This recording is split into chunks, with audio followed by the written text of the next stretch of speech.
নারী স্বামীর কাছে খুব প্রিয় হয়ে যায়।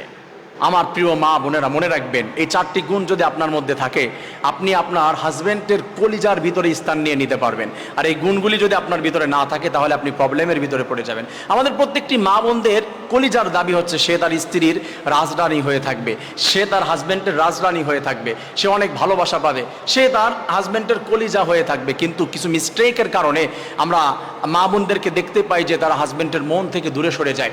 আপনি এক নম্বরে যে বিষয়টি ফলো করবেন সেটি হচ্ছে স্বামীকে সম্মান করা, স্বামীকে মান্য করা। স্বামীকে যদি খুব বেশি সম্মান করেন, সবার থেকে প্রায়োরিটি, আপনার বাবার থেকেও প্রায়োরিটি। কারণ আপনার বিবাহের পরে আপনার বাবার পায়ের নিচে জান্নাত, এমন কোনো হাদিস নাই। কিন্তু আপনার স্বামীকে যদি খুশি করতে না পারেন, জাহান্নামে যাবেন। আপনার স্বামী আপনার জান্নাত, সে আপনার জাহান্নাম, এই কথা বলা হয়েছে হাদিসের ভিতরে। এজন্য তাকে যদি সম্মান করেন, আপনি বেসিকলি ঘরের মধ্যে কতটুকু করেছেন সেটা স্বাভাবিক ব্যাপার, কিন্তু যখন মানুষের মধ্যে যাবেন, আপনার বাড়ির লোকজন বা অন্য কোনো মানুষের সামনে আপনি এমনভাবে ভঙ্গি করবেন বা তাকে এমনভাবে সম্বোধন করবেন, প্রত্যেকটি বিষয় কেমন যেন আপনি তাকে মাথায় তুলে রাখেন। ঠিক এরকমভাবে যদি রাখতে পারেন, তাহলে আল্লাহ রাব্বুল আলামিনের আরশ খুশি, আপনার হাজবেন্ড খুশি, আপনাকে কলিজার ভিতরে রাখবে, আপনাকে হৃদ মাঝারে রেখে দিবে, কোনোদিন ছেড়ে যেতে দিবে না। দুই নাম্বার যে বিষয়টি ফলো করতে হবে, সেই বিষয়টি হচ্ছে আপনার স্বামীকে সবসময় আনন্দে রাখতে হবে, খুশি রাখতে হবে। একটু হাসি দিবেন, হেসে কথা বলবেন, তাকে একটু আদর করবেন, সুন্দর ড্রেস আপ করবেন, তাকে একটু প্রেম নিবেদন করবেন। হাজব্যান্ড ওয়াইফ যখন হাসে, আল্লাহ রাব্বুল আলামিন আরশ হাসতে থাকে, আল্লাহ রাব্বুল আলামিন খুশি হয়ে যায়। আর হাজব্যান্ডকে যখন কোনো স্বামী, হাজব্যান্ডকে যখন কোনো স্ত্রী খুশি করতে পারে, আল্লাহ রাব্বুল আলামিন বলে আমি সেই ঘরের ভিতর রহমত, বরকত, ভালোবাসা দিয়ে ভরপুর করে দেই। এই হাজব্যান্ড যদি আপনার একটা হাসলে, তাহলে আপনি মনে রাখবেন আপনার জান্নাতে যাওয়া একটা হাসির কারণ হয়ে দাঁড়াতে পারে। আপনি জান্নাতে চলে যেতে পারেন একটা হাসির কারণে। স্বামীদেরকে মন সবসময় উৎফুল্ল রাখবেন, কাজের ভিতরে মনোযোগ পাবে, কাজের ভিতরে সে কনফিডেন্স পাবে, কাজের ভিতরে আরও বেশি স্পিড পাবে। ভালোবাসা দিয়ে সবসময় আপনার মনকে আনন্দে রাখতে হবে স্বামীদেরকে। এই দুই নম্বর কাজ করবেন। তিন নম্বর যেটি করবেন সেটি হচ্ছে আপনার নিজের সতীত্বকে রক্ষা করবেন। আপনি নিজেকে অন্য জায়গায় দেখা পর্যন্ত, আপনার ভয়েস পর্যন্ত কেউ শুনতে পারবে না। আপনার আমানত, আপনি স্বামীর আমানত নষ্ট করবেন, কলিজার থেকে সরে যাবেন। 100% আপনার হাজবেন্ড যদি আপনাকে বিশ্বাস করে, অনেক স্ত্রী আছে বলে, হাজবেন্ড বলে যে আমার স্ত্রীর প্রতি আমার 100% বিশ্বাস আছে, কনফিডেন্স, ও কারোর সাথে কথা বলবে না, ও কোথাও যাবে না। আপনার অনেকে আছে যে আমি ভরসা পাই না। যদি এটা হয়, হবে না। আপনার হাজবেন্ডের মন থেকে এটা বলতে হবে যে আমার স্ত্রীর প্রতি আমি 100% বিশ্বাস রাখি, কোনো ভয় নাই আমার। কারণ আপনি নিজেকে এমনভাবে সেভ করেছেন, তার ভিতরে এমনভাবে বিশ্বাস তৈরি করে দিয়েছেন, আপনার ভালোবাসা দিয়ে, আচরণ দিয়ে।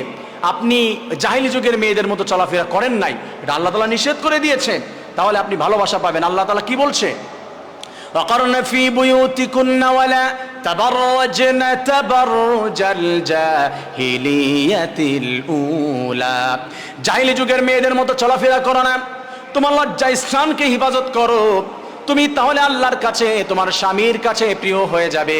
আল্লাহ তাআলা বলেছে ওয়ালা ইয়াদরিবনা বিআরজুলিহিন্না লিয়ু'লামা মা ইউখফিনা মিন যিনাতিহিন্না। আল্লাহ তাআলা বলেছে তোমার হাঁটার ভিতরেও সৌন্দর্য, এই হাঁটার ভিতরের সৌন্দর্য মানুষের সামনে প্রদর্শন করা যাবে না। হযরত আলী, হযরত ফাতেমা, রাসূলুল্লাহ সাল্লাল্লাহু আলাইহি সাল্লামের মেয়ে মনোমালিন্য হয়েছে, রাসূল বলেছে ফাতেমা, আলীকে যতক্ষণ খুশি করতে না পারবে ততক্ষণ আমার সামনে আসবে না তুমি। আর তুমি অবস্থা যদি মারা যাও, জাহান্নামে চলে যাবে। যাও আলীর কাছে যাও, ক্ষমা চাও, অপরাধ, তুমি আলীকে মুখে হাসি ফুটাবে, তারপরে আমার সামনে আসবে। ফাতেমা মন খারাপ করে চলে গেলেন, ভয় পেলেন। আর আপনি কোথায় রে মা, বোন? আপনি আপনার হাজবেন্ডকে খুশি রাখবেন, আল্লাহ খুশি হয়ে যাবে, জান্নাতের দরজা ওপেন হয়ে যাবে। সুবহানাল্লাহ। 4 নম্বর যে কাজটি আপনি করবেন, উত্তম ব্যবহার এবং কৃতজ্ঞতা। নারীদের ভিতরে এইগুলো কম পাওয়া যায়। ব্যবহারের ভিতরে তাদের যে অবস্থা, স্বামীর সাথে রাগ করে কথা বলে, গালি দিয়ে, স্বামীকে তুই তাকারি করে। স্বামীকে তুই তাকারি করে ভালোবাসা পাবেন।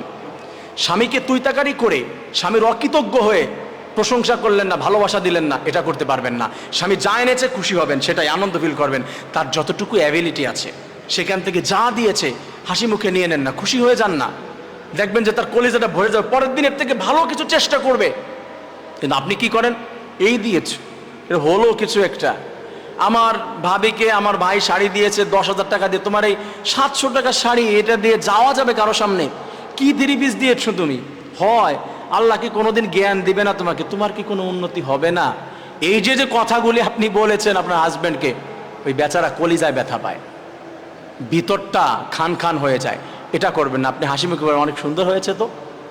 আমি আমার ভাবি কিনেছে অনেক টাকা দিয়ে, জানি না কত নিয়েছে, কিন্তু ওটা এর সামনে কিছুই না, তোমার তো অনেক ভালো হয়েছে জানো, অনেক ভালো কিছু করেছে। একটু আদর করবেন কাছে গিয়ে, তখন একটু ভালোবাসা দিবেন, দেখবেন কলিজাটা ভরে গেছে, আপনাকে জীবনে কলিজার থেকে সরাবে না।